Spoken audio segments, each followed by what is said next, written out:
Hi guys, I'm Sam, and I'm going to tell you how I built a 10-foot tall royal flush as the entrance for my school's dance. Now, unfortunately, due to the fact that there was so much effort that I put into this, and it took so much time, I didn't really have any time to film the building process. But nonetheless, I'll still tell you how I built it with photos that I took along the way.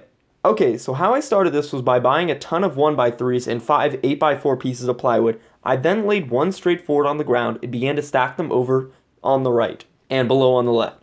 I left 8 inches of space at the bottom between the pieces of plywood and 2 feet between them to effectively get a playing card look. After that, I laid a 1x3 going end to end and stapled it to the cards. Next, I realized that playing cards have smooth edges and not pointy ones like on the plywood.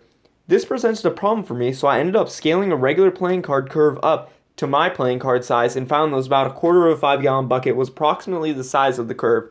I then cut that shape out onto some cardboard to ensure that all edges were the same size. After this, I traced out the shape and cut it at all the visible corners. I then realized that my ace card hung significantly lower on the ground than the 10 card on the other side, so I cut that even. Next, I flipped over the cards and built the structural support on the backside.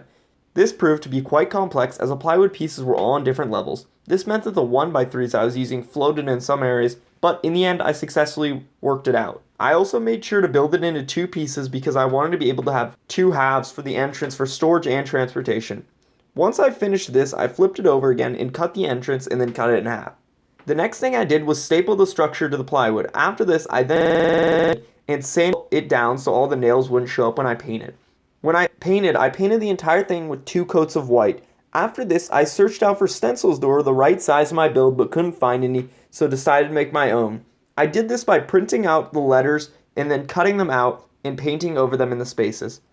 At the same time, I also made the lines that are on the playing cards. I did this by using blue tape running parallel to itself, a right angle iron, and a tape measure. After doing 2 coats of black, I set it up to see how it looks. The next day, I then printed out spades as stencils. I knew that technically the ace of spades was supposed to be the same size as the spades on the 10, but I made it a lot bigger because that was my main centerpiece of my entrance, being the only card that was completely showing. After doing this, I had my dad help me with the jack because that was the only card showing a bit of the jack and my attempts at it were pathetic.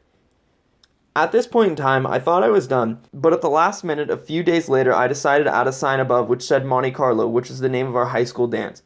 For the letters of this, I bought wood letters from Michael's and spray painted them white. The reason why I spray painted them white was because I wanted to put LEDs under them at nighttime so the letters would change to whatever color the LEDs were. For the curve above the cards, I couldn't really think of any mathematical way to build it easily.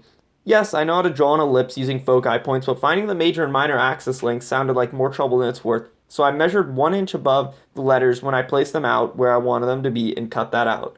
I painted that flat black because I didn't want the background to take any attention away from the letters. After this, I hooked up the LEDs and I was done, aside from building things that made it to stay up straight. I don't know what they're called, and so don't ask me. Okay, so in the end, this was really fun build that was really challenging, but paid off in the end when everyone in my ASB was really appreciative for the work I'd done.